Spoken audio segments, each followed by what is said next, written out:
Today I'm going to show you how I would resave images, high resolution images I've downloaded from a stock site in Adobe Photoshop and relink them in Adobe InDesign. So, for example, when I download mockups from a stock site, they usually have this screen pattern, and that's fine for purposes of comping, but when you prepare the final printed piece, you'll want to download the high resolution images and resave them for print. So I have a few here that I've downloaded, and I'm going to open them in Adobe Photoshop.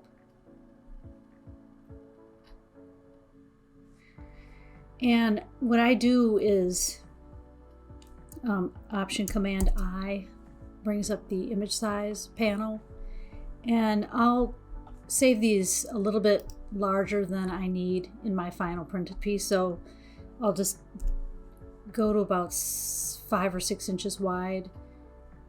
The resolution is usually fine for high resolution images that you download. 300 dpi is good. And then I'll save it as the built-in bicubic sharper reduction, and then I say OK. And then I convert this to CMYK. For print means cyan, magenta, yellow, black. And that's what most printed pieces are, in those 4 colors. That's the industry standard format. Then I'm going to save this. I'm going to save all these images in a new folder with exactly the same name, but I'm going to save them as a TIFF.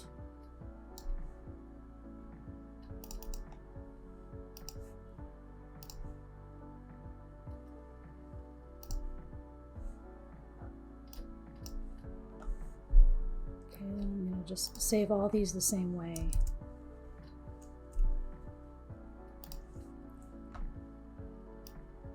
Image mode, CMYK, and save. Save to my new folder as a TIFF.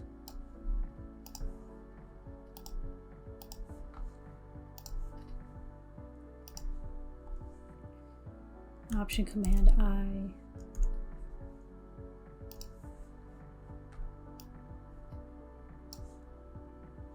Once you download these, they're really crisp images, so you shouldn't have any trouble with the resolution or anything. As far as the print, the final output is concerned.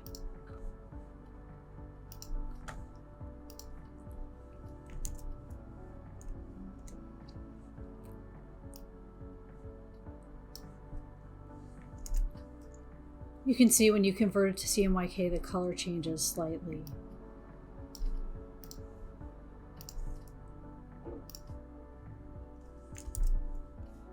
And instead of using the key command, I'm going to do it manually here. Image size.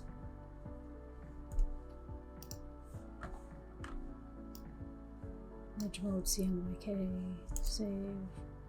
The key command for save is Command Shift S. Save as.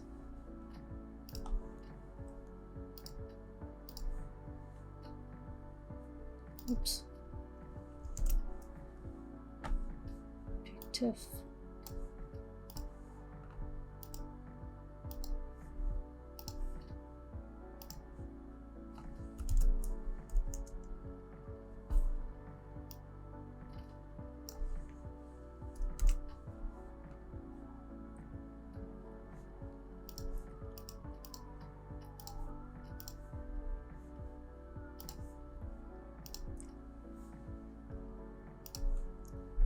And then there's one image that I didn't move to my new folder.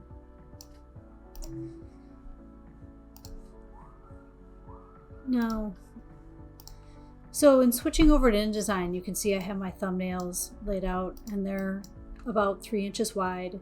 I have, in saving them a little bit smaller, but not exactly the same size, I can use them in other areas of the brochure and not have to go back again through my process of resizing and resaving. So I'm going to select all these, and I'm going to update by going to Relink to Folder,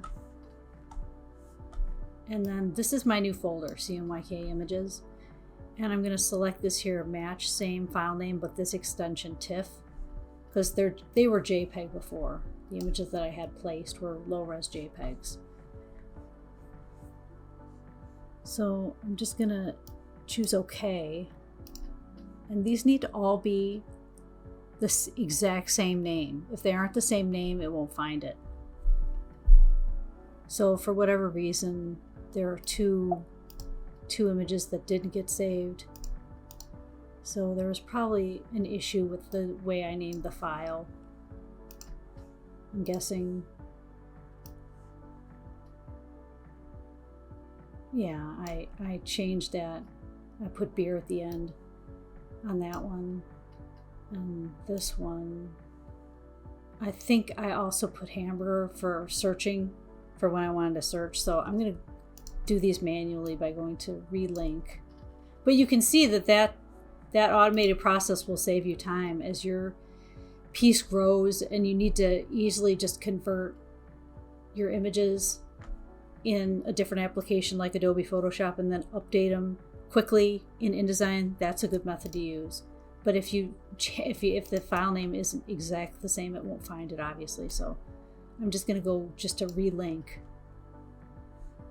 And then it's telling me it's looking for the beer. And so I'm going to go pick that one. Okay. I'm going to deselect the show import options.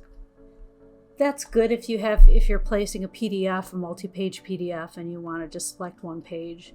That would be good to have that selected here, but obviously that's not the case. And then now it's looking for the hamburger, so I'm just going to open that, click that. And now all my images are updated. So that's a quick way of prepping your images for print in Adobe Photoshop and then going over to Adobe InDesign and just automatically relinking them. Or you can do it manually too, as you saw. Please give me a thumbs up. Thank you for watching.